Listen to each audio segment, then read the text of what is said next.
This podcast is sponsored by Active Skin Repair, a skin health company helping people heal with natural, non-toxic, medical-grade ingredients. We are in the thick of summer right now, and you know what that means for me. I am spending every possible minute I can on the weekend paddleboarding. I absolutely love it. But last weekend was a doozy. I had an accident where I ran into some rocks on the side of the river.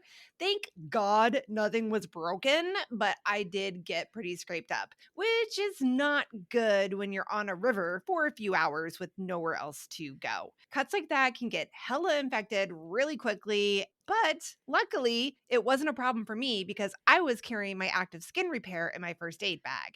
I was able to spray my cuts up and finish our river run without any pain or worry over whether or not my cuts were getting infected. Not only that, but active skin repair can be used to treat sunburns and rashes and other types of skin damage, which makes it the perfect thing for me to take on these weekend water trips. Active Skin Repair utilizes a molecule called hypochlorous acid. When applied to the skin, the molecule works by mimicking the natural immune response to cleanse, soothe irritation, reduce inflammation, and support healing.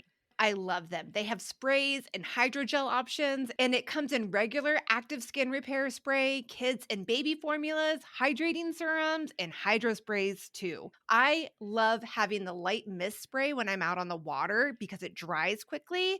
But when I'm at home, we use the hydrogel because it's great to have on hand in the car. It works like an ointment. It's perfect. And of course, I love that all of the products are natural and non toxic. So visit www.activeskinrepair.com to learn more about Active Skin Repair and to get 20% off your order. Use code NOGUILT. That's activeskinrepair.com, and to get 20% off your order, use code NOGUILT. If you give something over, it might not get done the way you like it, but it'll get done. And that's really the most important thing. Done is better than perfect, and that means other people getting things done too. Welcome to the No Guilt Mom podcast. I am your host, Joanne Crone, here with the lovely Brie Tucker. Why, hello, everybody. How are you? The eyebrow dance of it's a seduction dance almost, Brie. It's like the eyebrow seduction dance. As Brie puts the pen in her mouth and is now doing a tango across the camera. See, this is why people have to come and check out the live streamings that we do. Yes. Have to come to check out the live streaming for sure. You're a ball of laughs, I gotta tell ya. We take ourselves You know so seriously here. How's my lighting for the live streaming? Do I need more lights on me or am I okay? I think you look fantastic. Do you have your lights off? Okay. Yes. I was going to they're say off. it looks darker than normal, but to me that means it's afternoon in Phoenix in July. So we're trying to stay cool. There we go. Trying to stay cool. Exactly. Speaking of July, oh my gosh. If you're listening right now and you're like, when is summer going to be over? These kids are driving me absolutely insane. Maybe you even have a countdown on your fridge or you're counting down the days in your calendar when school starts again.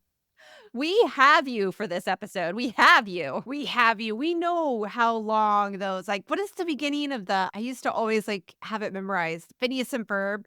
There's 100 and something days of summer vacation and school comes along. Okay, yeah, obviously I should have looked that one up beforehand.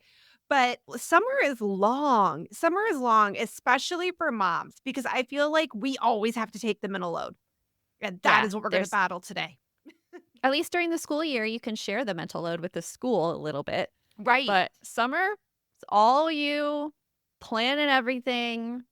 So stick around because we have some tips on how to make it work. And they're battle-tested tips. Battle-tested meaning they're coming from real moms in the No Guilt Mom community. And they work, guys. So let's get on with the show.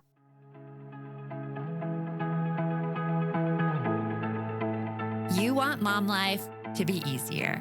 That's our goal too. Our mission is to raise more self-sufficient and independent kids, and we're going to have fun doing it. We're going to help you delegate and step back. Each episode will tackle strategies for positive discipline, making our kids more responsible and making our lives better in the process. Welcome to the No Guilt Mom podcast.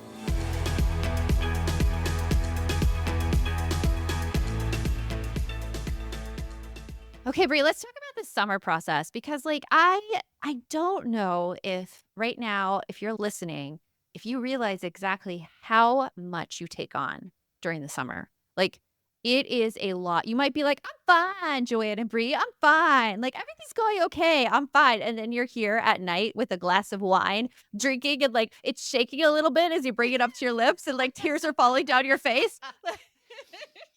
So, like, what I remember the most about summer was so first of all, and I say remember the most, like it's not summer right now. It is very much summer, but for Joanne and I, it is slightly different because our kids go to a modified year-round school program. The Who wants to move to Arizona for I this know, one? right? Yes. Public school, particularly the district our kids go to, their first day of school is July 17th this year. So we're Yeah. actually a couple of days from starting school, but we know that we're the anomaly. Mhm. Most of you all are on summer vacation, and, like, in the past, when my kids were younger, I worked for the school districts, and I loved those jobs because I always had a job where I was a seasonal employee, so I only worked during the school year, so that meant I had summer vacation as well, and it was Mhm. always so much fun, like, come the end of May, I had all these ideas of what we were gonna do all summer and everything, and I wanna say, like and normally school got out around Memorial Day. I would say it was probably by June 10th, I was like, "I'm done. I'm done. Yeah. I'm done." Yeah. I had these beautiful plans. They were all pretty, maybe even laminated, because you know me, color coordinated. I would buy like a yeah, oh Whoa. yeah, I'd buy like a calendar, but you know what? By that 2nd week, I was done with the, "I don't wanna do that. I'm Uh, bored." And it was all on me. All on yeah. me. All the It time. becomes all on you. I remember when my kids were younger, I mean, I had to come up with some activities for them during the summer. Now, I didn't do everything because the our public schools had a program called Kids Zone, Yep. and I was like, "You guys are going to Kids Zone at least like a couple of weeks in there." My daughter especially because my son, he was like a baby at the time and I kind of had to take that one. But my daughter, I'm like, "You're going to Kids Zone because I Yeah. still have to work." Like, I'm working from home, I still have to work, and she would complain, she'd be like, "I don't wanna go to Kids Zone, I just wanna" I'm like, "No, you're out, you're going to Kids Zone," because I cannot take on that load of you say that you will play in your room and keep to yourself. We all know that doesn't happen, Yeah. it doesn't happen, Yeah. because it's like they could be playing for 30 minutes, and then it's like, "Mom, I'm hungry. Yeah. Mom, I need lunch. Mom, like, Best can you laid play with me? Are you done plans. with work yet?" Yeah. Yeah, Yeah. No. Mm-mm. We it have it doesn't. figured out. We had it figured out. Why can't they just follow what we figured out? Why I can't, know. like, life just make it work? Yeah, and it doesn't work that way. And if in a perfect world, let's just say it, we would have summer camps for kids that were affordable so that moms would not have to pick between a career and staying home to take care of their kids. Staying home to take care of their kids, Exactly. if that is your jam, I am all for it. I am all for it. Yeah. But if it's not, you're making it as a financial decision, or if you're doing it because it seems to make the most sense, which I know I hear a lot, Mhm. dream world, summer camps with affordable childcare. That's good for kids. That would be like the great thing. In the meantime, we're going to give you this midsummer survival plan. Yes, yes, because we have heard from so many moms, you see it on social media.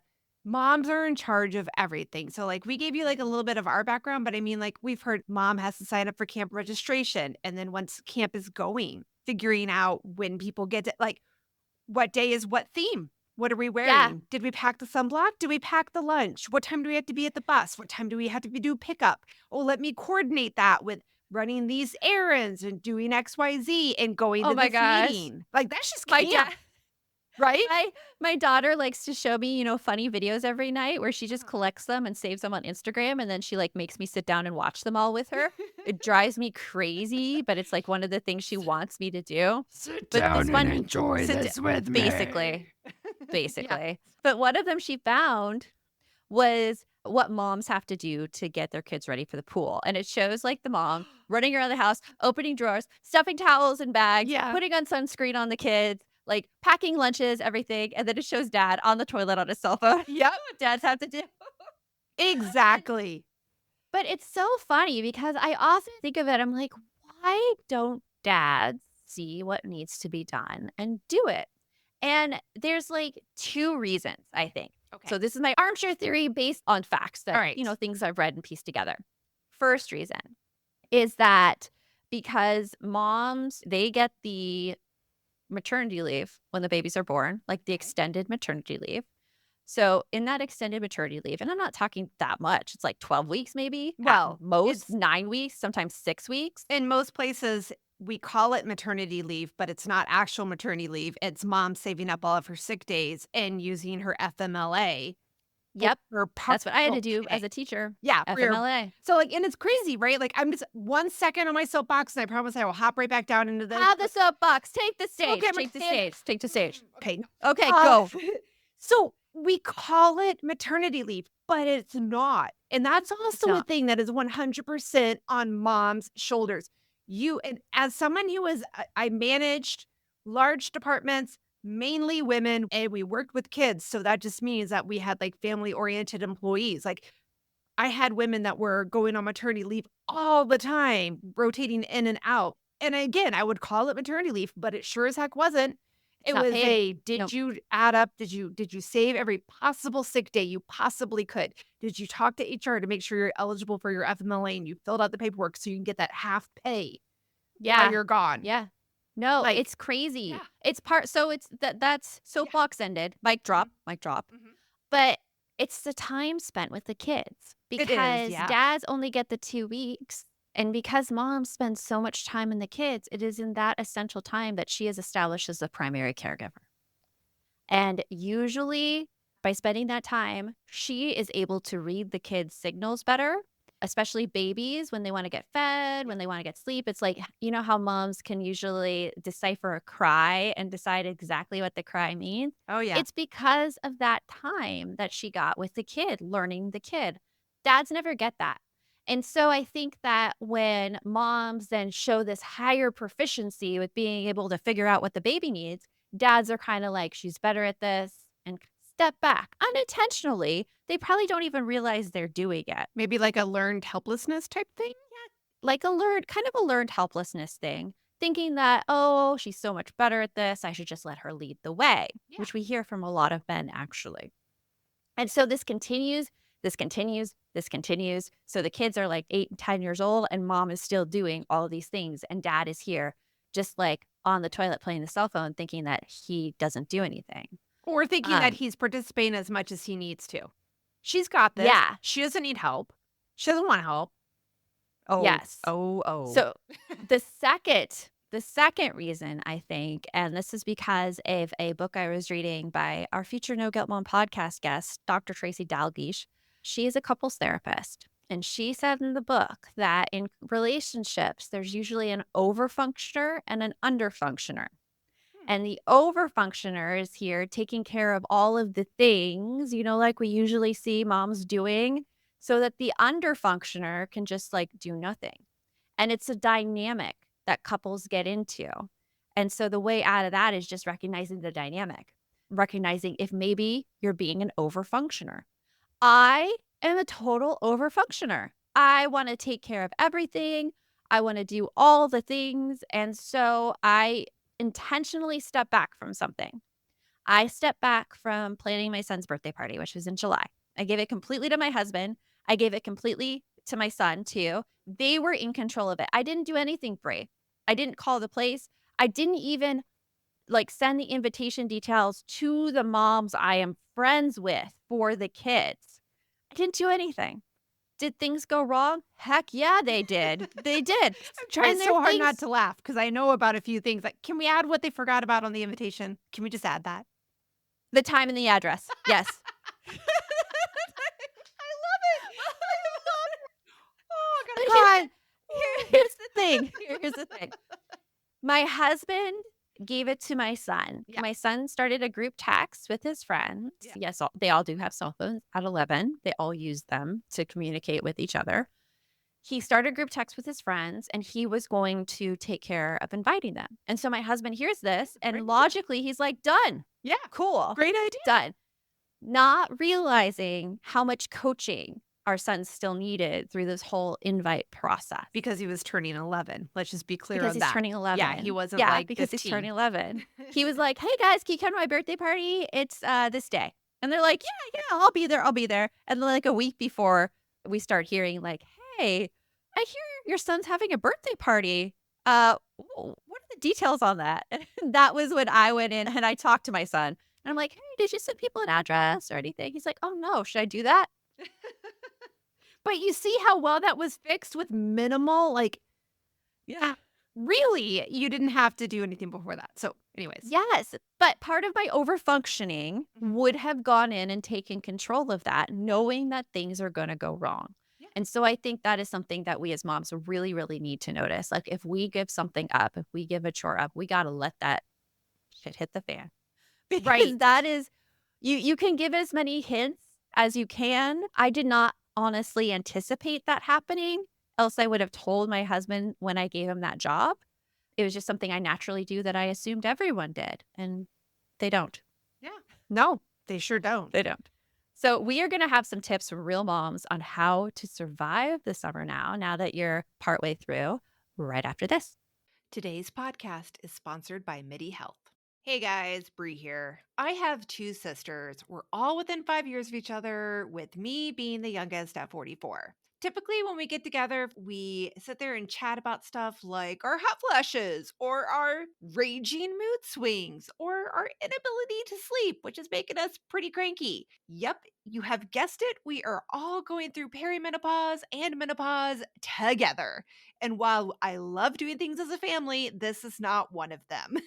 I have to say though, lately I haven't had as much to vent about because I'm currently getting treated for my perimenopause symptoms. And I've got to say, it's been going fabulous.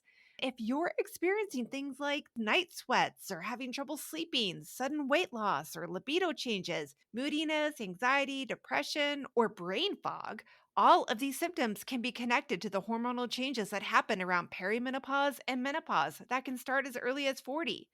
Stop pushing through it alone. There is help and it's easier to get than you might think. MIDI Health offers virtual, no rush visits with your clinician. Plus, you get email, messaging, and phone support for anything you have going on. The best thing is MIDI accepts most insurance coverage and has affordable cash payment options too. So schedule yourself a virtual visit to discuss your symptoms and health background in depth.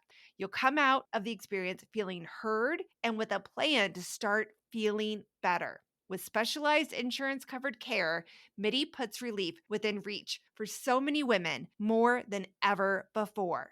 You deserve to feel great. Book your virtual visit today at joinmidi.com. That's joinmidi.com. I'd like to introduce you to the Minimalist Moms podcast. It's hard enough being a mom, and the last thing you need is stress from too much stuff and an overcrowded schedule. For too long, I lived with the mindset that bigger was better, and the more I added to my life, instead of feeling better, I felt overwhelmed. It was time for a radical new mindset. Less is more. I'm not into extremes. I didn't throw everything away. My brand of minimalism is more about adding than subtracting. Get rid of the excess to make room for what you love. In other words, it's about living life with purpose. I hope you'll listen in and my guest and myself can inspire you to think more and do with less. The Minimalist Moms podcast, available wherever you listen to podcasts. Hi there, I'm Andrea Owen, self-help author with 19 translations of my books, global keynote speaker, and life coach. My podcast, Make Some Noise, has been serving up self-help in a simple-to-digest way for the last decade. The topics brought in each episode are practical and easy to implement around topics such as working through fears that keep you stuck, different modalities of therapy, managing your negative self-talk, and more. We bring you guest experts, solo episodes, and I even coach listeners on the air around relatable struggles. I also do my best to weave my sense of humor into some heavy topics because, let's face it, Life can be pretty hard, and it's so much better when we can have some fun while walking through our challenges. Whether you're seasoned in personal development or just starting out, Make Some Noise podcast will help you become the best version of yourself, the person you're proud of when you look in the mirror and show up in your life. Simply search Make Some Noise with Andrea Owen wherever you listen to your podcasts. So, before we get into the tips that we got from some of our listeners, I wanted to share where I personally feel like a lot of this overfunctioning starts. At least for me, because I'm with you there too. I'm totally an overfunctioner. I like to pull out this lovely, lovely saying from the ex-husband. So I'm an overfunctioner just because that's who I am. I think you can agree with that, right? Like, I'm a bit of a let me control Bit it of all. an overfunctioner. Yeah, I'm a bit of let me control it, please. But my ex-husband, even before we had kids, he used to, I would say joke, now I'm not quite sure it was a joke, of like, I like to keep that bar nice and low so that if I do anything, I'm exceeding expectations. Every So time you tell me that, I want to like, strangle him? yeah, yes. Yeah, right? So, like, in that case, in those I just wanna, like, throw this out there. In those cases, you are pushed into an overfunctioner role, right? Like, you And don't there is other things going on in the relationship right, as that's well. not Like that's not a normal yes, dynamic. that's not a normal over/under functioner type thing. So, just Yeah. gonna throw that one out there. But because of that, I feel like there's a lot of these stories that we end up telling ourselves, either because we're an overfunctioner or because it's just kind of like how society has sort of led us into these things. So, Okay. as we say them, I really want people like that are listening to this, definitely give us a hell yeah if you're like, "Yep, I tell myself that." And these are the things that make it so that our summers are just exhausting for us as moms. Mhm. The first one is no one else cares. Oh, Oh. no one else Oh. cares if they have something planned for this week. Nobody else cares if the kids, go on. They would be just as happy sitting in their rooms on their tablets all day long and watching TV all summer long. No one cares. I want to throw my opinion on this one because I have a very strong opinion on this one. This might be right for like the first 2 days of summer vacation. I can tell you, they will care after 2 days of being left to their own accord. Screens are only so interesting for so long before they just get bored. I mean, have you ever Yeah. had right? Like, have you ever had those days where, like, there was nothing to do, weather was crappy, so you were stuck indoors all day, and you guys decided to, like, watch TV? After a certain period of time, you're just done. You are You're so done. done, You have cabin fever. And I right? mean, if you're in a location where like it is not possible for kids to play outside, Like hello, Arizona. Arizona, or like with a pool. But by the way, you need to be out there by the pool and watching them every single I know, right? second That's not of the relaxing time. necessarily, Yeah, people. you cannot relax out there. Yeah. I mean, it's impossible to just leave them to their own devices if they're younger. Older kids, like, it's nice, you get to step back a little, but there's still a lot of work involved with older kids, even teenagers. They need to be driven places. They want you to go get them things. They need to go get, like, back to school shopping, clothes shopping, vacation preparation. Like, everything comes up with these teens, which you don't expect when you go into it. Like, I would say my life is, like, probably just as busy now as it was when they Yeah. were kids, you know?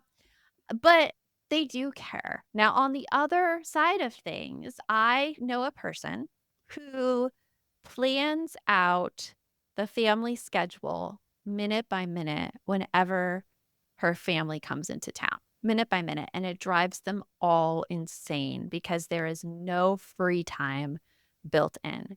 So it's not to say like you have to have every minute of your day planned for. They do care. They do like to do things once in a while, but Mhm. at the same time, don't feel like you have to do it all for them. Take care of everything. Right, and I think, like, that's I just feel like we get stuck planning things sometimes because we're telling ourselves that no one else will do it. It has to be like, I have to do it because nobody else even cares if they sit on their screens all day or if the kids eat nothing but junk food all the time. Like, they do. I promise you, they will. Yeah. But that's They'll just care. They're yes. cool. So that's one. So which I think you actually led us perfectly into the second point. which is if I don't do it, nobody else will. And that might be true. But what I was saying before with like overfunctioners and underfunctioners and dads like in this learned helplessness behavior, if you are already way into, like your kids are older, like I don't know, anything above 4 or 5 really, and dad's at work all day and you're the primary caregiver and the default parent, the she-fault parent, yeah, no one else might. Like you might have to do it. But there's a way around that because you could just delegate it completely. If you want someone else to plan something else for them, for example, a birthday party like I have my story about, Yeah. or maybe you see a program that your kids can register for pretty soon, you don't have to be the one to do that. You could be like, drop it in your partner's lap and be like, hey, I really need your help with this. Can you take the time to register them for this? And then you're off. Yeah. Or be like, hey, can you research programs to register them for? And then register them. Right? Okay. All right.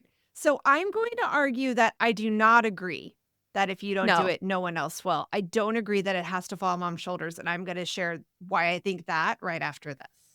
Hey there, I'm Debbie Reber, the founder of Tilt Parenting and the author of the book Differently Wired. The mission of Tilt is to change the way neurodivergence, whether that's having a learning disability, having ADHD, being gifted, autistic, or some combination of all of the above, is perceived and experienced so differently wired kids and the parents like us raising them can truly thrive. On the Tilt Parenting podcast, I get to talk with authors, therapists, educators, and parenting experts who are committed to this mission. I ask the questions my listeners are most curious about when it comes to supporting our kids. And in turn, my guests share strategies for challenges, out-of-the-box ideas for navigating school, best practices for therapies, tips for advocating, and so many thoughtful insights on what it really takes to help our kids grow up feeling seen and respected so they can create awesome lives for themselves. I know that raising a differently wired kid can feel overwhelming and isolating, but I promise you, you are not alone, and it can feel so much better. If you're on this parenting journey, come listen to Tilt Parenting. Together, we can shift this paradigm and show up for our exceptional kids with hope, possibility, and joy. Hello, you sentient ball of stardust. My name is Casey Davis. I'm a therapist, and I'm an author of the book How to Keep House While Drowning, where I talk about ways to make it a little bit easier to take care of yourself when you're overwhelmed, stressed, have mental health issues, physical health issues, or maybe you're just in a hard season of life. Maybe you're looking for a place that you can come and listen to some practical advice. This is a podcast for all of the self-help rejects.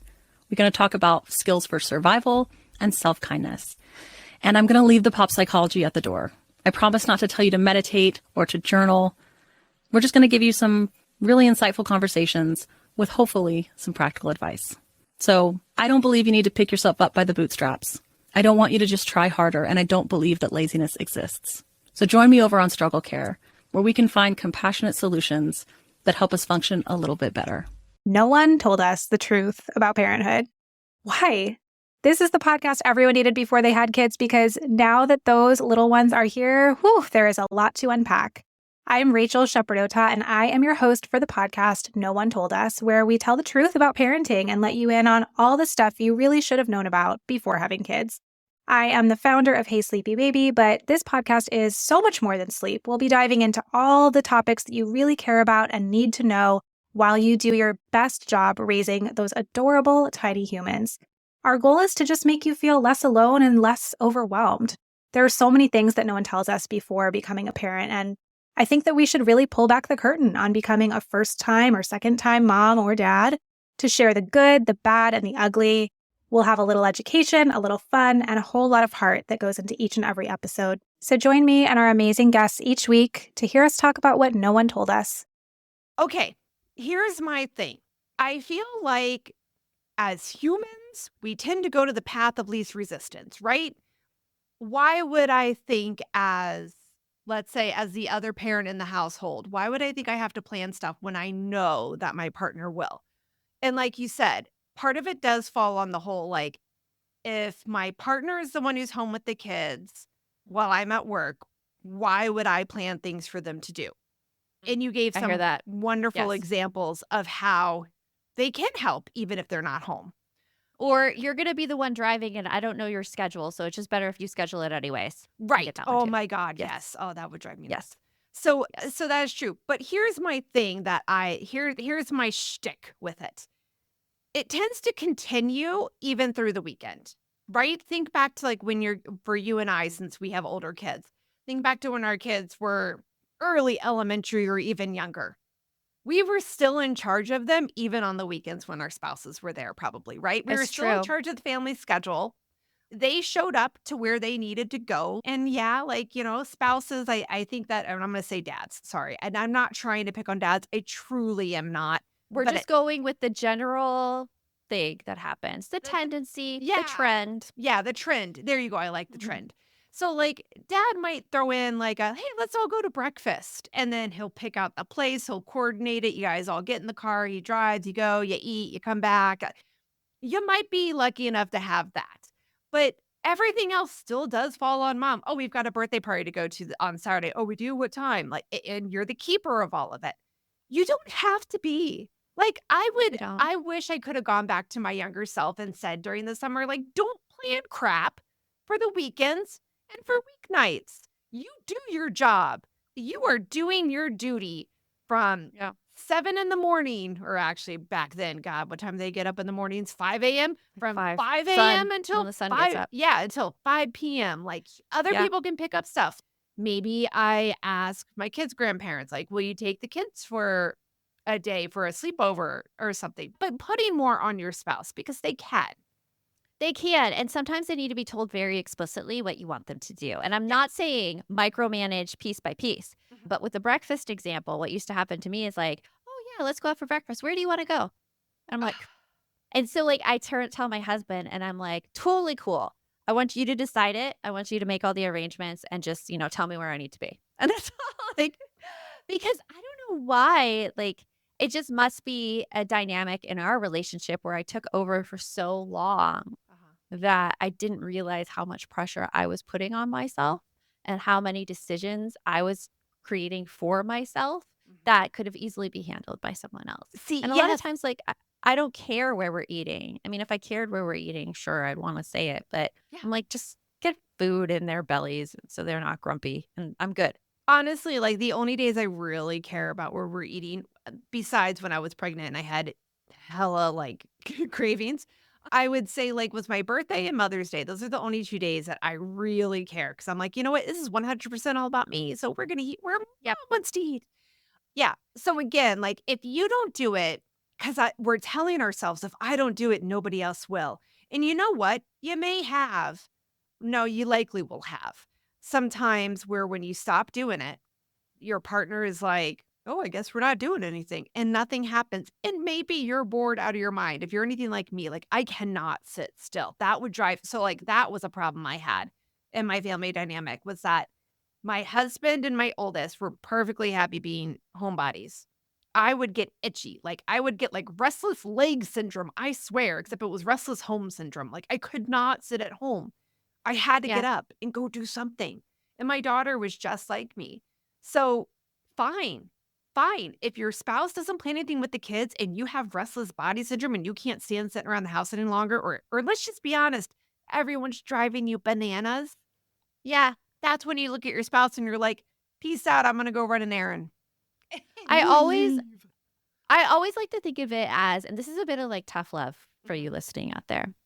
The person who has the need needs to make the plan. If you have a need, like you had the restless leg syndrome, you had like, you couldn't sit still, Yeah. you knew that you were the one who had to take care of that. That wasn't like your spouse's responsibility. It wasn't their priority. Yeah. It wasn't their priority. However, if your kids had that need, that's both of your priorities right there. And sometimes it's a thing to make it visible to your spouse. And sometimes that's going, peace out. I'm going to run out for a few hours. And then you're like, no, I don't do that. What are you saying? No, not anymore. But sometimes like it's just making the invisible visible Yeah. is something that I like to think of. And And then I- this last thought process before we get to the tips, Yes. the yeah. whole, no one else can do it. They don't know how. Oh my And that is a roadblock. It's sometimes a roadblock. And it's hard. It's like twofold because sometimes like, yeah, they don't know how, but they could easily figure it out and they might do it a different way Yeah. than you would tackle the situation for sure. Yeah. The way that I have handled this with my husband is I'm like, "Hey, like here's the goal. Here's what needs to happen." Like, I don't know, the birthday party needs to get planned or we need to think of something to do for dinner tonight. Mhm. So the goal would be dinner tonight. And then I'd be like, "Do you need any suggestions or tips or help or anything? Are you good?" And he usually is like, "I'm good."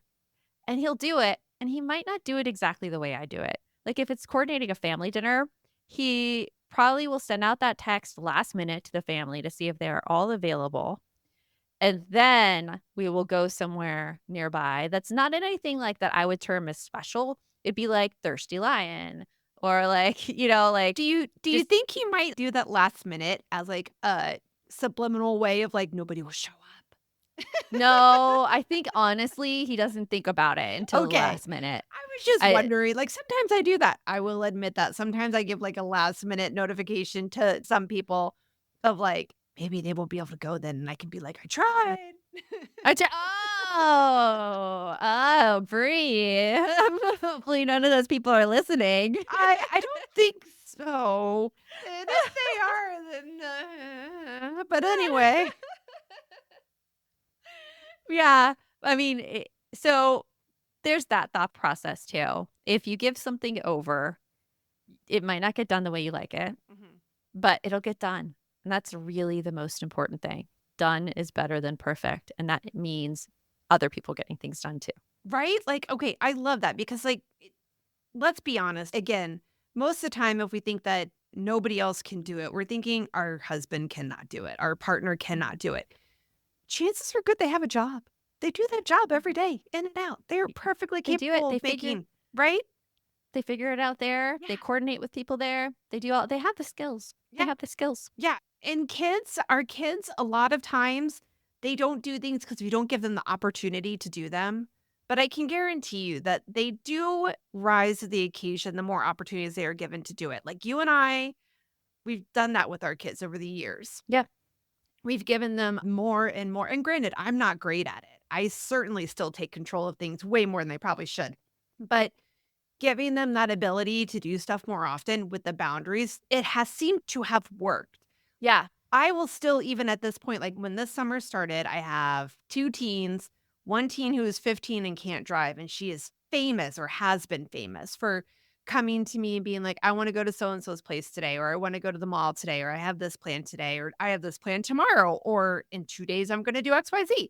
Did you notice that there's no can I's in those statements? Can I? It's like, Mom, you here's what I'm free? doing, and Yeah. you're my chauffeur. Mom, are you free? Whatever. Because again, like you and I get that a lot from our kids.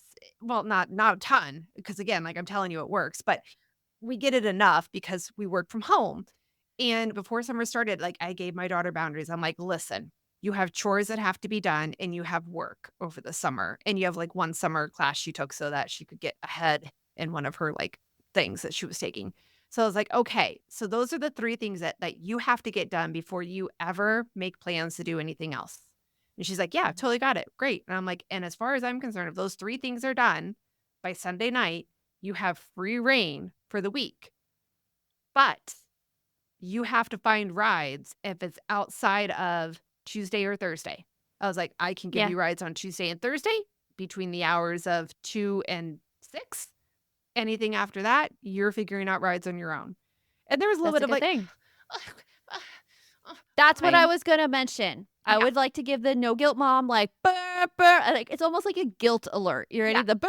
It's coming, it's coming, it's coming. When you start setting boundaries with your kids, when you start getting into these situations where you're pushing them to do stuff that they don't necessarily want to do but need to have done, you're going to get some conflict, you're going to get some pushback, you're going to get some feelings involved. My daughter is very like she recognizes my feelings now. But it took time to Before get there. when we started this, there was a lot of like, and a lot of quiet, like big quiet treatments she gave me Or that when you're she was not very fair. mad. You're not being You're fair. not fair. You take my brother everywhere he wants to go. You're not. It took a lot of conversations. And it was just conversations where waiting for it to cool down and then coming back with each other and being like, hey, it really hurts me when you get mad at me, or like you don't say thank you, or you don't give me the heads up when you want me to take you somewhere. And then like you give me the silent treatment. That hurts. That hurts. So repeating that over and over and over again, it does click. It really does. But you're going to go through a lot of hurt emotions and a lot of conflict and a lot. Now, when we have a repeatable problem and there's a conversation where there's definite conflict and uncomfortable feelings and they get mad at me, I'm like, oh, this problem's going to get solved soon, because now like we really hit it. If those emotions come out, that is the brunt of the issue right there. And I've seen that it does happen that way. That's Yeah. the precursor to it getting fixed. Yeah. So the beginning of the summer, and I remind you guys, we do not have a long summer here in Phoenix in terms of like no school summer. Just to be clear, not temperature summer. That goes on for That freaking lasts ever. forever. But But there's a CrossFit gym here in Phoenix called Endless Summer. And I'm like, why did you name it that? I know, Like, right? no one wants an endless summer here. Not No here in one wants Phoenix. it. Good God, no. But I mean, like, so like we had this conversation in May, and I would say by like mid-June, it was done. It occasionally popped up where it'd be like, hey, I want to go do this tomorrow. And I would kind of look at her and she'd be like, is it possible that you can do this? I know it's outside of the boundaries we'd set. If you say no, I understand, because it's outside of like what we had set. And I'm like, great, awesome. That's all I ask for, is that be it loud and that look. And sometimes I can do stuff and accommodate. And because of that, she also does the same for me. I'll ask her to do stuff outside of what we talked about. And there's like no whining, no complaining. Like, okay, yeah, sure. Because she knows that it's a respect Yeah. thing coming back and forth. But it was a process. It was a process. So I'm just saying, giving them boundaries, giving them deadlines, being clear and the articulation, not just saying, hey, I want you to start coming up with your own activities and let me know what you come up with. Like, Yeah. they're not going to know, like the They're invitations. not going to know. They're going to know to invite No. people, but they're not going to know what to put on the invitation. Yeah, exactly. Well, we want to give you some tips. Yes. What are some tips from our people? Yeah, let's shout out these people who gave some great tips on the No Guilt Mom Facebook page about how to survive the summer. Jillian says you can let go of that notion to have the best summer ever. Like just explode that phrase everywhere. And I would like to tack on also the phrase that you only have 18 summers with your kids. Let's explode that one as well, because it's just not true. No, it's You're not. like, it's only thinking that like once they leave, they'll leave you for good. They don't. If you do this like the way that we are teaching you how to make a relationship with your kids, you will have a wonderful quality relationship for the end of time. Most of us do not want our kids to disappear as soon as they turn 18. We would like to continue No. to have a relationship with them. Just saying. Becky had a great one that we did too a lot when my kids were little. She says that we listen to audiobooks in the car whenever we go almost anywhere. It keeps the fighting to a minimum. And if we have a lot of errands, mostly curbside pickups, they don't complain when they're going Yeah. because they're listening to a story the whole time. I love that. I really do. We used to do the Magic Tree House a lot like that. Ooh, I didn't that worked realize well. Magic Tree House had that. We do like rotating through song choices. So we're big into music. Brittany says that the same routine for the school year will not work during the summer. And so stop trying to fit your kids into that same routine. You're going to need a new routine for the summer. So I'm thinking midsummer now. You probably realize that. But if you're still trying, Yeah. fix that. Go and tweak that. And right I now. love this. This one is from Edith, who is a longtime balance member. And I love just the first sentence will tell you she's a balance member. Make sure you figure out what you want or need as well, right? Like, bam, right there. The kids will have their wishes ready, no doubt, but make sure that you have what you need as well. So, like, for her, she has one where, like, on days that they're having breakfast, the kitchen is closed for 2 hours before lunchtime. They can't keep coming in and asking for food because she's like, I need that break. I need Absolutely. the endless snacks to stop. Yeah. And I want to end with one that we have not touched on at all. That's a really, really great comment. Tammy's. She says, don't compare. I always feel I should be doing everything and going everywhere, but neither me or my kids have that kind of energy. And so the year she stopped trying to have an activity a day and dropped the 1 hour screen time limit, that's when her stress levels drop. And I bet her blood pressure did too. Yes, indeed. Indeed. So we hope you are doing well this summer so far. We hope this gave you a little bit of a break because I know the hardest thing is you tend to beat yourself up a lot for what you do as a mom and as a parent. And I hope that this helps you release a little bit of that guilt so that you can go more to having fun and enjoying your kids and figuring out exactly what you want too. So remember, the best mom is a happy mom. Take care of you. We'll talk to you later. Thanks for stopping by.